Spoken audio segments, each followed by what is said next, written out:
Hürmetli televizyon köylüler, bir cemiyet şunu itkan çağda karxanachi ve karxana şu cemiyetinki manevi türiki.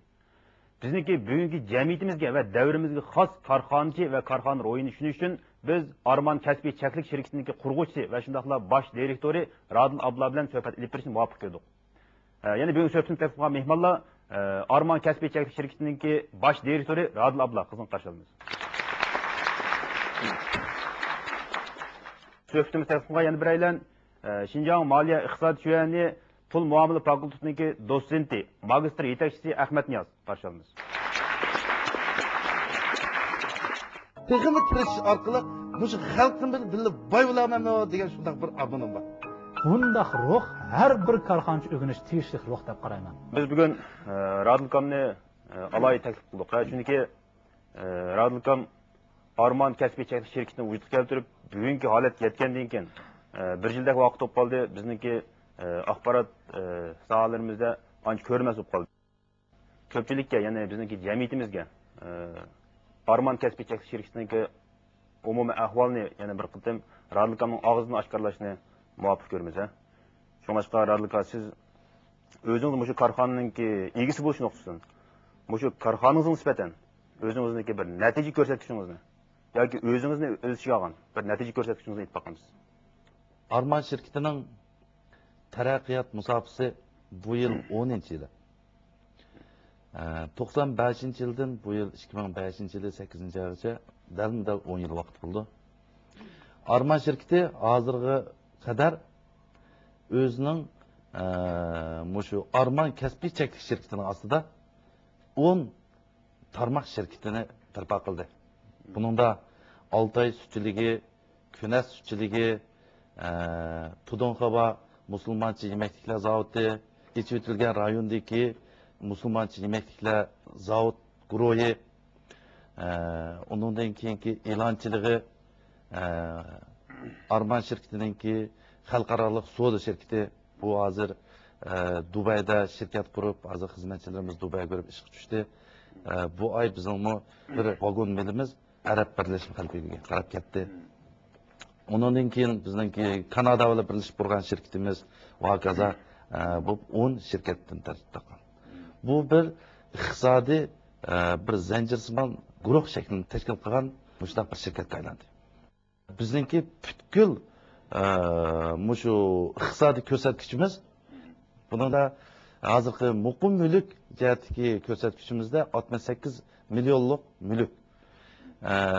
Yıllık ticareti hazır bizdeki Arman şirketinki özünki ticareti 300 milyondan açılgan ticaret. Hazır kadar 728 hizmetçisi, 10 şirketi, 88 talla bazırı. Hem şundakla şu bütün şirkette partiye yetişkisi, işçiler uyuşması, ittifaq komiteti, ayollar teşkilatı, Arman futbol komandası bu yıl bizim Ürümçi şehirlik musabaqa katılışıdı. Nurgulluğun mükemmel özünün teşkili tüzümge ega, kurulması ega, şundan mükemmel şirket kaylandı. Hem de Ahmet Kaya, siz bolsangiz şu Yaponiyada maxsus şu iqtisodshunaslikda o'qib kelgan, magistr. Hem siz şu iqtisod nuqtasidan Radilkamdagi şu korxonasiningki hozirgi ahvoliga bir baho berib boqamsiz. Bo'ladi. Shirkat muvaffaqiyat qozondi. Ana bu muvaffaqiyat nereden keldi? Aniqki iste'molchilarningki ko'ngliga yoqqan tovarlarni ishlab keldi. Men o'zim moliya ma'lumot jadvalini ko'rib, mushu bir necha yil mobaynida Armanningki kelgis istiqboliga mundaq baho berdim. Eng dastlabda boshlagan dasmoy intan oz. Eng dastlabda mening xabar topganim 3000 koy. Keyin hash-pashligicha 3000 koy asosida urug' tuqqandan jiqqan mablag' 20000 koy atrofida. Mush dasmoy bilan boshlab muqim mulk, ham ko'shmiliklarni ko'paytib, hozir tijorat ko'lamini 300 millionga apadi degan gap, bu davlat ishidami bir mo'jiza bu. Demak, mushu suratni har yilga bo'lib kelgan bo'lsak, uning ko'payish nisbati har qanday bir korxonadan yuqori bo'ladi. Endi banka model mushunda korxonalarga qarz berdi. Banka, bajidorlari, ham munosabatli iste'molchilar jamiyati, hukumatniki so'z san'at boshqarish idoralari dal mushunda korxonalarni yo'laydi. Ben bu şeyden bilib olaman, partiya, hükümetning bularga nəhayət g'amxo'rlik qilgan. Bugungi kun taraqqiy qilishida hükümetning siyosatining yaxshi bo'lganligi, korxonchi, qobil yetakchi mushu Radil apandimniki, aql parastniki yildan yilga hozirgi vaqt qudratini ko'rsatayotganligini namoyandasi deb qarayman. Endi advokat siz bir aytib bersangiz, hozir sizniki shu bir kunlik ish tartibingiz yoki ishdan sirtqi faoliyat tartibingiz qanday? Meniki har kunlik qilgan ishim attigina odatda soat Shinjan vaqti 5 atrofda o'rnimdan qo'pib 5 dan 7 gacha 2 soat inglizcha o'qiyman. Xalqaro bozorga chiqimiz deyotganmiz, cho'qim mening o'ylig'im oldi bilan o'zimning safarimni o'zgartirishim kerak. Men cho'qim mushu xil vaziyatga moslashishim kerak deydigan shunday bir tuyg'u bo'ldi. Shunga attigina 2 soat inglizcha o'qidim. Undan keyin attigalik choy ichib, attigina soat odatda 7 dan 45 gacha shirkatga kirib bo'ldim. Kirib bir kun xizmatimni o'rlashtirish qilma. Undan keyin tushda bir xizmatchim bilan o'tirib tomoq yeyman. Odatda yarim soat vaqt. Endi uyga qaytmaysiz? Uyga qaytmayman. Har kunlik tushlik tomog'imiz bekitilgan. Har kuni o'xshamagan bir xizmatchimiz bilan tomoq yeymiz.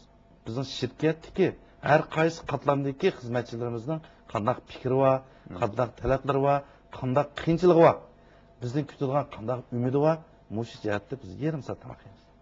So'zlashimiz. Undan keyin ishdan tushgandan keyin odatda chiniqish uyga berib chiniqima bir soat 2 soat atrofida chiniqqandan keyin uyga qaytib berib kitob ko'rib odatda araman. Ya'ni Radilkam 4 oyning ichida, meniki anglashimcha 4 oyning ichida 10 kilo o'riqlagan. Balkim oziq yetishmadi deyman. Oziq tarafdan o'zimizni kontrol qilish ikkinchi harakat. İkinci harakat bo'lgan, yani cho'qim chiniqib tursiz shundaymi? Cho'qim chiniqib turish kerak.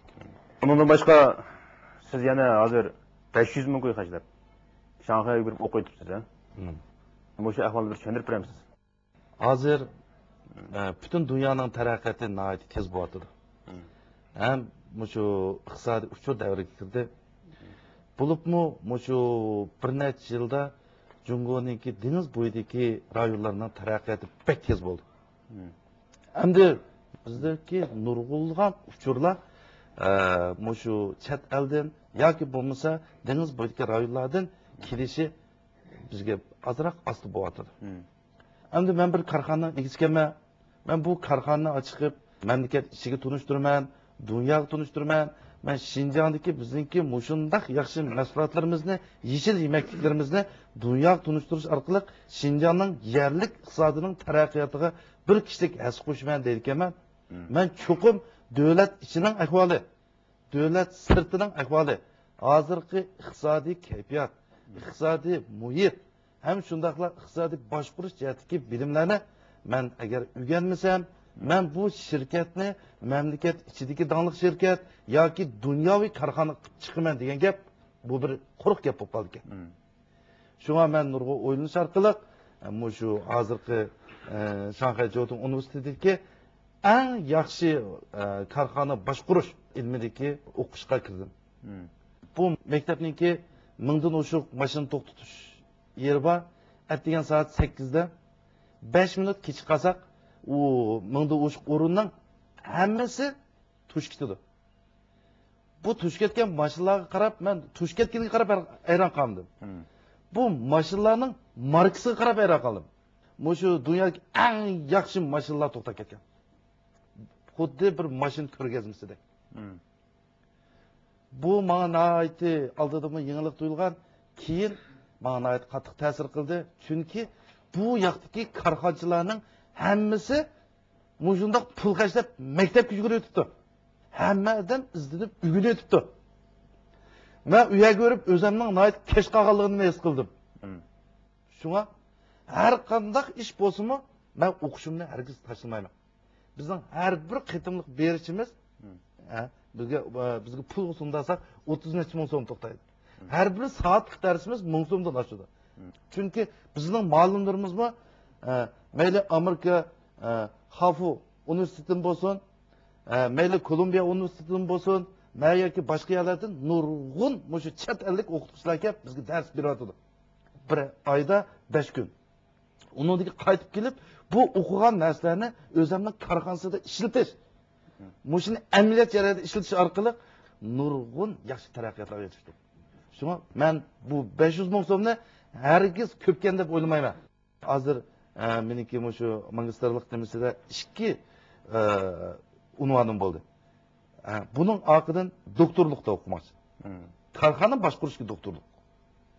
Bo'lsa dunyodagi eng yaxshi maktabga berib, mayli Xalq universiteti bo'lsin, mayli Angliyadagi yaxshi universitetlar bo'lsin, eng yaxshi maktabning eng yaxshi mushundaq igilik boshqaruvchisi o'qib, dunyoviy sahnada turib, o'zimizning o'rnining qanday o'rin ekanligi. Biz nima o'ylayotganimiz? Biz qanday qilgan chaqda o'zimizning hozirgi holatini o'zgartirib, texmi tirishish orqali holliq saviyaga yetib, bu xalqim bilan boy bo'laman degan shunday bir armonim bor.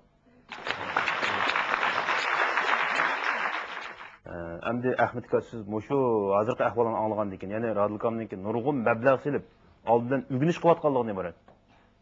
Shu nuqtasini bir Radulkamning korxonchilik ruhiga bir ta'bir berib boqamiz. Armanniki shu bosh xo'jayinni taklif qilib o'tiribdik. O'zi hozir millionlagan pulga erish bo'lib, bugungi kunda o'qishning naqadar muhimligini, mush korxonni mangu ro'naqtab qilsam, kelgusi mush korxona mangu bizningki ziminimiz ko'tarilib chiqsa degan ruh bilan o'qiyotgan. Agar bu odam pulni qo'g'ishiga bo'lsa, bugungi kunda tijoratni to'xtatib qo'yib qaramas bo'laverdi. Biz pul uchun yashamaymiz bu dunyoda. Bizda bir xil kuchli muhabbat bor. Biz muhabbat uchun yashaymiz. Mush ilmga bo'lgan muhabbat bizni cho'qim muvaffaqiyatga apirdi. Bizning milliy korxonalar mayli qayerga borayman uchrashganlar ko'pinchilari mablag'im qiyinchilik bor, men bankdan qarz olmayapman, mushta ahvollarni so'zlaydi. Ana moliya ma'lumot jadvalini bir tahlil qilib, meyadan meyacha deb bo'lmaydi o'zi. Mablag'i bor, asoslari bor. Ana o'zi oliy maktablarga kelib, mushar men o'qib baqay, bilim oshiray.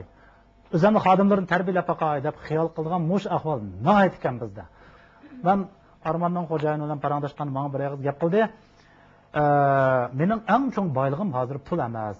Mening iqtisodim yetarlik. Mening boylig'im, meningki e'tiqodim, mening ishonchim, Armonni kelgusi xalqning haqiqiy armoni qilib, mushuna yetishtirib chiqadigan bo'lsa xalqaroda, mushu musulmonlar yemakligiga deydigan mushu dangliq marka yaratadigan. Buni albatta har millat xalq ishlasin bo'ladi. Mushunda korxona qurib chiqaman dedi. Mushu e'tiqod uchun menimcha Shanxayga berib o'qibdi. Andan yana Amerikaning ma'lumlar kelib dars o'tar ekan.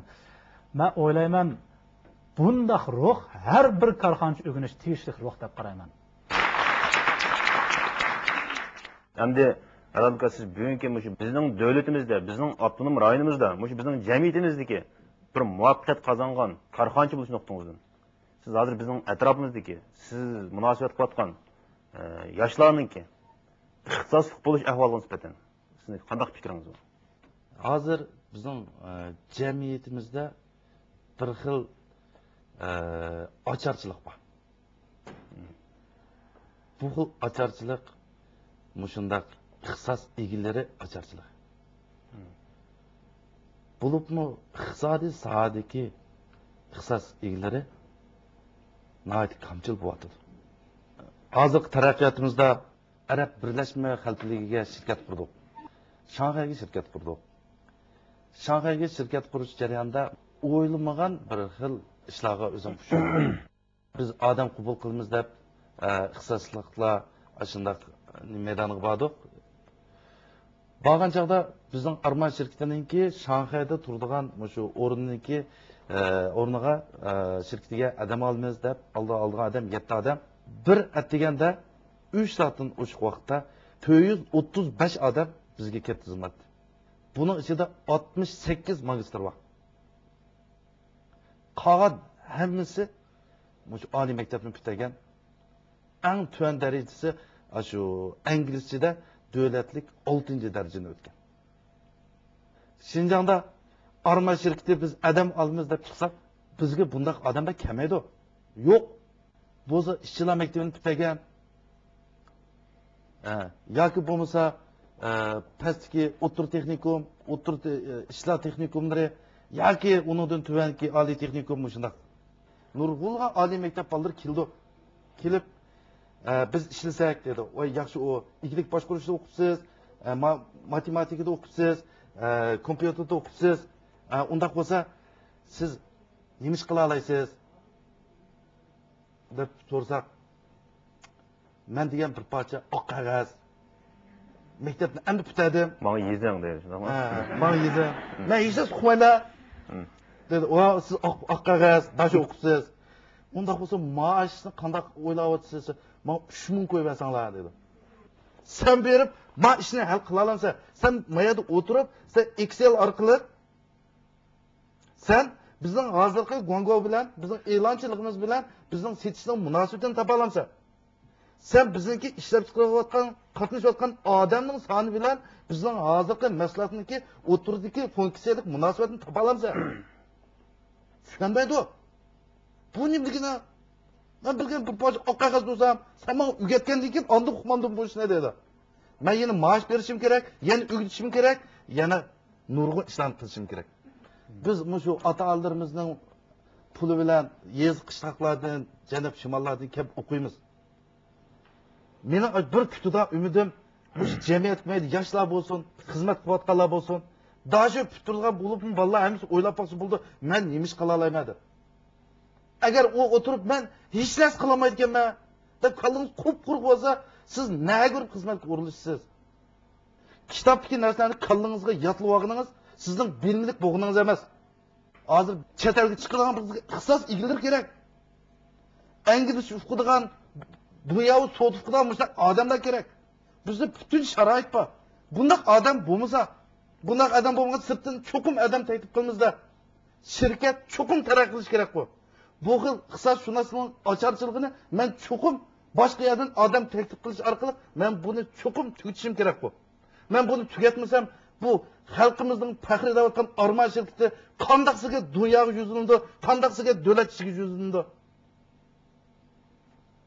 Shuna bizning hozirgi shunday ahvolimizda bizni cho'qim o'zimizningki amaliy ahvolimizda tunib yetishimiz kerak.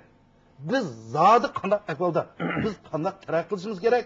Bizning milliy egiligimiz yoki bo'lmasa butkul xalqimizningki Alloh saviyaga yetishi kimga bog'liqga degan narsani chunqur o'ylashimiz kerak. Shunga bo'lsa bizda ixtisos egilarga nisbatan kuyinish, ularni tarbiyalash, amaliyot jarayonida tarbiyalab obdan qilish orqali butkul milliy egilikni taraqqiy qildirsa deydigan shunday bir umid bor.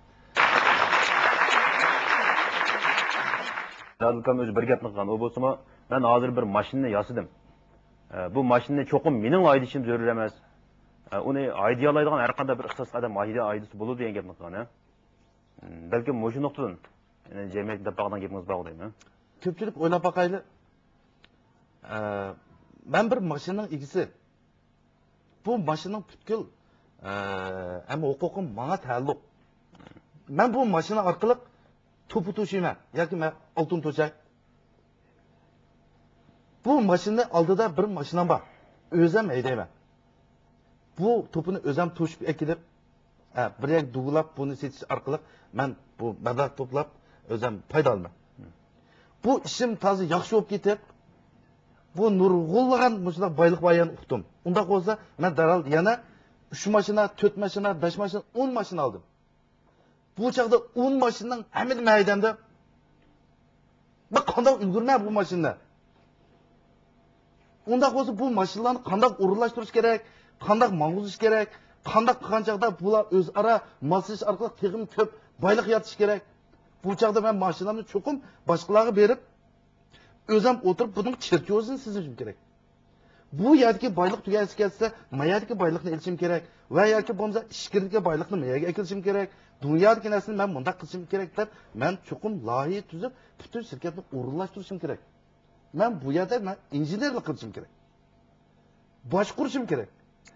Undaq bo'lsa, men mashinamga, men nurg'un odam mashina haydayalaydigan odamni akilib, men bu mashinani topshirib berishim kerak.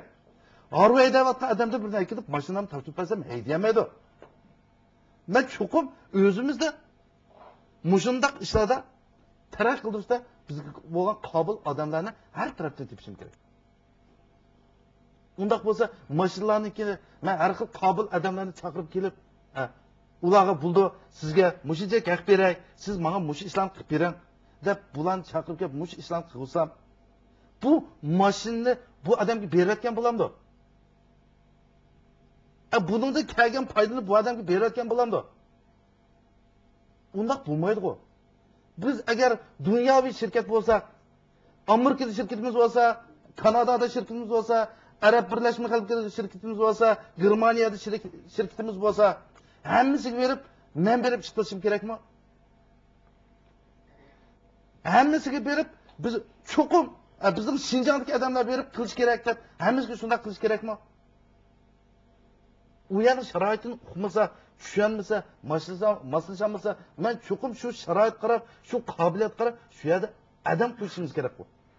Shunga meniki o'ylashimda bo'lsa, biz cho'qim mayli korxona taraqqiyot bo'lsin, bizning hozirgi nurg'un taraqqiyotlarimizda cho'qim qadimimizni sirtqa ilishimiz kerak. Ya'ni ideyamizni ichib o'tishimiz kerak, shundaymi? Ideyani cho'qim itish kerak.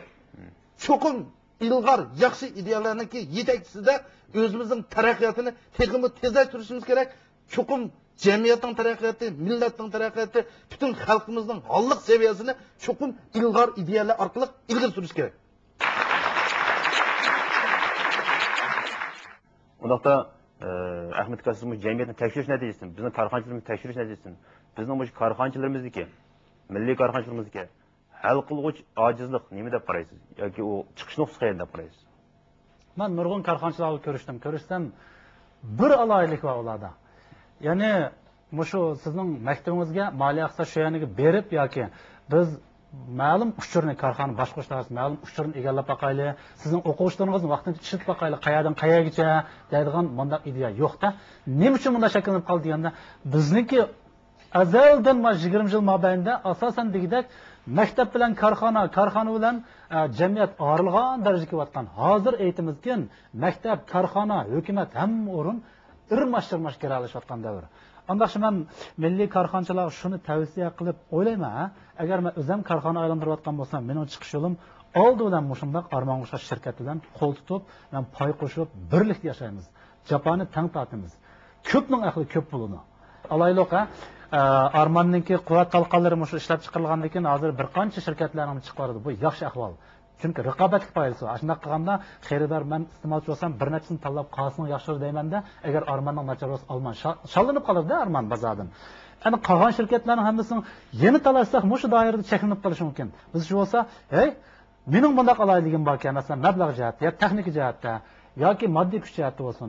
Bosh shirkatning bunday aloyihligi bor ekan, birlashaylik, qayercha birlasha olamiz, payni qanchalik qo'sha olamiz. Undan keyin kelgusi davlat ichida cho'ng korxona qilib Mandaq аңның bo'lishi eng muhim deb qarayman. Amerikaning shirkatlari Jungoga kirib, Jungoning shirkatlarining payini qo'shiladi. Biz mush rayonda turib o'zaro pay qo'shsak, o'zaro ishinib, qo'lni-qo'l tutib taraq qilsak, nima ish bo'lmaydi ekan? Men uchun bo'ladi. Tamoman mumkinchilik bor. Qiyinchilik bo'lsa, oliy maktab kelsin korxonchilar. Mana biz tayyorman. Shunday qil deyman. 2 yilning oldida Ahmet Kam shunday bir fikrni nihoyat kuchli o'tirib qo'ygan. Ya'ni bizning milliy korxonalarimiz cho'qim birilish kerak. Ya'ni mablag'ni jo'g'ilish kerak. Shunday qilgan joyda cho'qim chiqish yo'l topalaydi degan gapni qilgan. Lekin hozirgacha bizning birlashgan korxonalarimizniki ahvolini uqmadik, natijasini ko'rmadik. Endi radikal bizning shu milliy korxonalarimizniki mablag' jo'g'lash yoki birlashish ahvoliga qanday fikringiz bor? Bu yerda bir masala bor. Bu masala bo'lsa-mu, bu odamning sapo masalasi. Uning ustiga bizda hozir mushundaq pay bozorini, pay shaklini, birikish shaklini tushungan korxonchilarimizmi ko'p emas.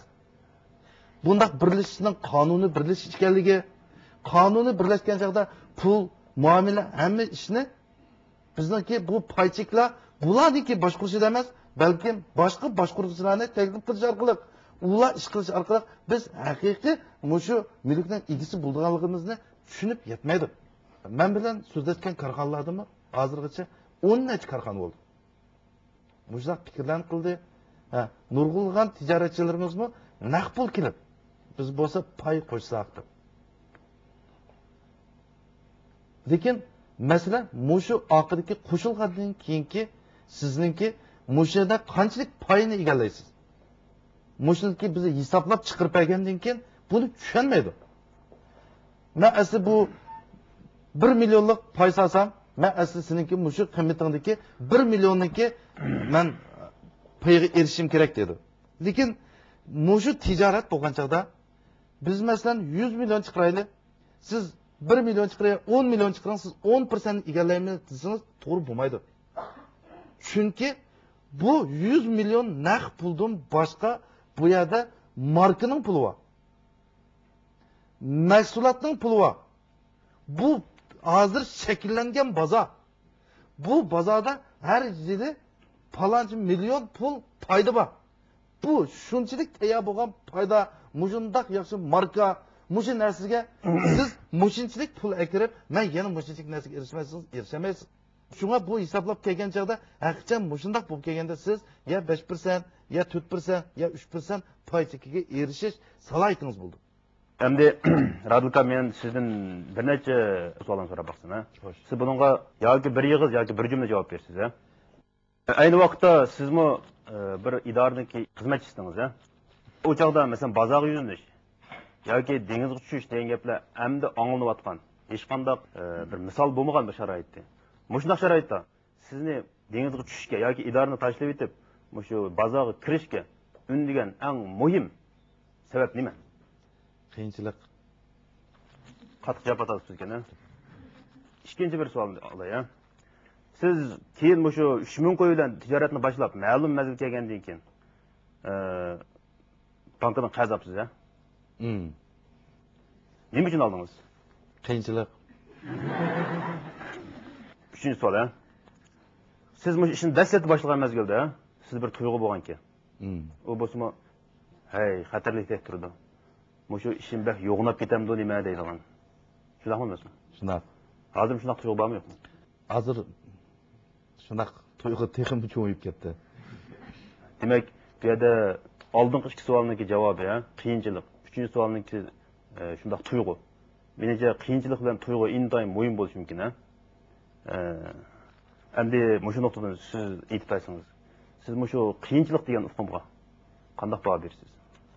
Qiyinchilik degan tutmas, tugmas boylik degan gap. Qiyinchilikni yengan odam boylikqa qarab mangdi. G'albiga qarab mangdi.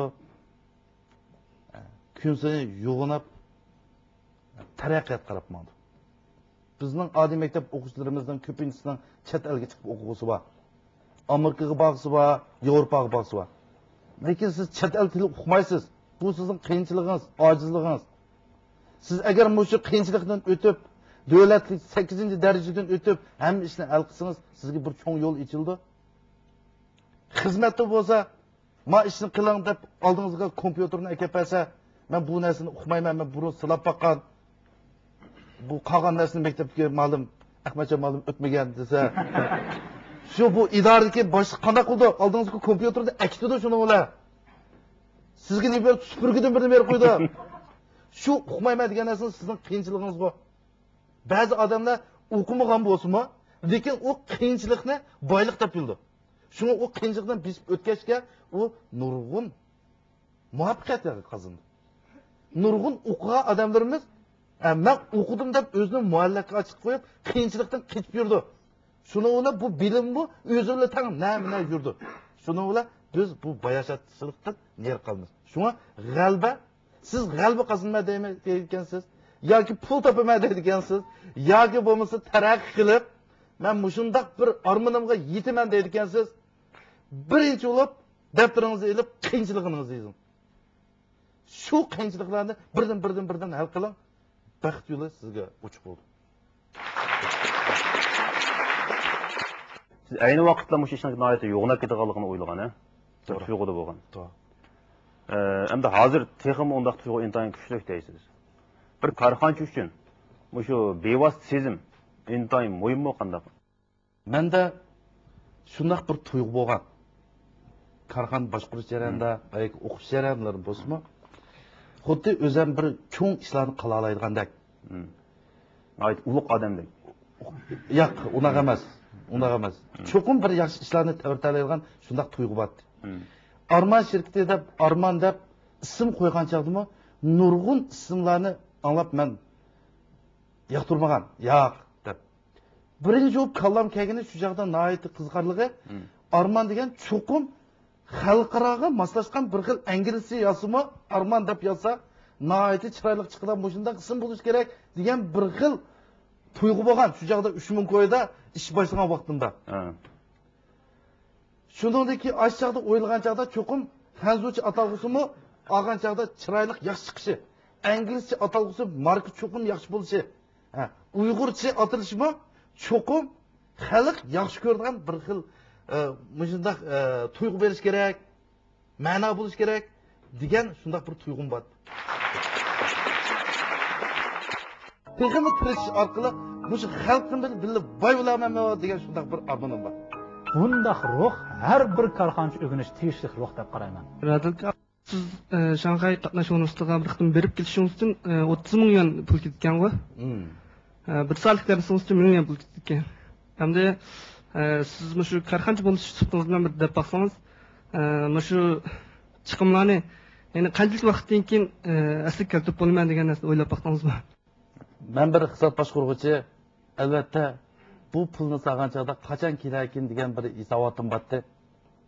U bo'lsa o'qib qaytib kelgandan keyin 1-2 yilda qaytib akib olaman degan bir hisobotim bordi. Lekin men o'tgan yil 4-oyda o'qishga kirishib, men 5-oyda shu 1 oy 4 kunda o'qigan narsam bilan men qaytib akilib bir narsaga o'zgartish bilan uningdan 5 oz ortiq pulni qaytib akib oldim. Şuna hozir o'quvdan menga nisbatan foyda bo'lib qoldi. Shunga bu foydani cho'qim yana ishlatib, yana o'qishim kerak, yana pul tepishim kerak. Radul apandininki shunaq bir muvaffaqiyat qozongan korxonachi bo'lishidagi yana bir muhim bir halqa. Radul apandining isil fazilati, axloq safosi. Mayli tijorat jihatdagi axloq fazilati bo'lsin, mayli yurtqa, ota-onaga, bolalarga, do'st birodarlarga, korxonadagi ish xizmatchilarga bo'lgan kuyinish, axloq fazilati bo'lsin. Mening bilishimcha, men bu Radul apandi bilan 20 necha yilingizda birga Radul apandi bu jihatlardan xili oldida turadigan esil fazilatlik korxonachi. Shunga meningcha Arman shirkatininki shunday taraqqiyotga ega bo'lishi ham bundan keyingi texnik güzel taraqqiyotlarga ega bo'lishi yana bir hisobda Radul apandining shunday esil bir axloq fazilat ekanligi, vatanparvar, xalqparvar shunday bir fazilat ekanligidan ko'rag'im. Radul aka abay dedi Xorvat universitetiga berib o'qisam deb. Biz bu yerda o'tgan tangdan to'liq o'quvchilar hammamiz Şinjan universitetining yoki Moliya iqtisod universitetining so'z sanoat boshqarish kasbida o'qiydigan o'quvchilar. Bilishimcha Xorvat universitetida hamda so'z sanoat boshqarish kasbini o'qiydiganlarga shu davlatdagi yoki boshqa davlatdagi har qaysi shirkatlarning korxonachilarning liderlari berib bir qancha darslarni so'zlab berdi.